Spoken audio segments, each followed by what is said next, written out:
వినయ్. గురువుగారు, నేను ఎంత ప్రయత్నించినా, ఎన్ని సంబంధాలు చూసినా పెళ్లి కుదరడం లేదు. నా జాతకంలో ఏదైనా దోషం ఉందంటారా? గురువుగారు. నీ జాతకంలో దోషం లేదు నాయనా. జీవితాంతం సుఖంగా, సంతోషంగా, ప్రశాంతంగా ఉంటామని ఉంది. భార్య. ఏవండి? మనలో ఎవరు అందంగా ఉంటారు? భర్త. ఏం మాట్లాడుతున్నావు? ఖచ్చితంగా నువ్వే. భార్య. ఎవరు బాగా మాట్లాడతారు? భర్త. ఇంకెవరు? నువ్వే. భార్య. ఎవరు తెలివైన వాళ్ళు? భర్త. అనుమానం ఎందుకు? నువ్వే. భార్య. మనలో ఎవరు ఎక్కువ అబద్ధాలు చెబుతారు? భర్త. ఇంకెవరు? నేనే. గురువుగారు. ఏమైంది శిష్యా? ఎందుకు దిగులుగా ఉన్నావు? శిష్యుడు. మా ఆవిడ వచ్చే జన్మలో కూడా నేనే భర్తగా రావాలని పూజలు చేస్తుందండి. దానికి ఏదైనా విరుగుడు ఉందంటారా? విమల. ఏమండి? సాయంత్రం ఆఫీస్ నుంచి వచ్చేటప్పుడు మార్కెట్ నుంచి కూరగాయలు తీసుకురండి.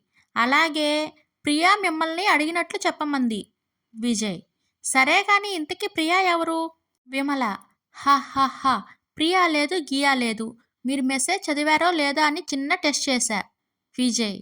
నేను అడిగింది మన వీధిలో ప్రియానా పక్క వీధిలో ప్రియానా అని. ఎందుకంటే నేను మూడో వీధి ప్రియ మార్కెట్ దగ్గరే ఉన్నాం. విమల. అక్కడే ఉండండి, మీ పని చెబుతా.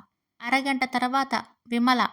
ఏరి ఎక్కడున్నారు? నేను మార్కెట్లోనే ఉన్నాను. విజయ్.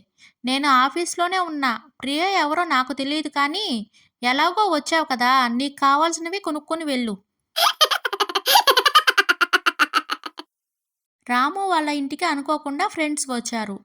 రాముని భార్య పక్కకి పిలిచి, ఏమండి, వాళ్ళకి టీ ఇద్దామంటే ఇంట్లో షుగర్ అయిపోయింది. ఇప్పుడు ఎలా అని అడిగింది. దానికి రాము ప్లాన్ వేసి, నువ్వు పంచదార లేకుండానే టీ చేసుకుని తీసుకురమ్మని చెప్పి వెళ్ళాడు. ఫ్రెండ్స్ వద్దకు వెళ్ళి, ఫ్రెండ్స్, ఇవాళ చిన్న గేమ్ ఆడదాం.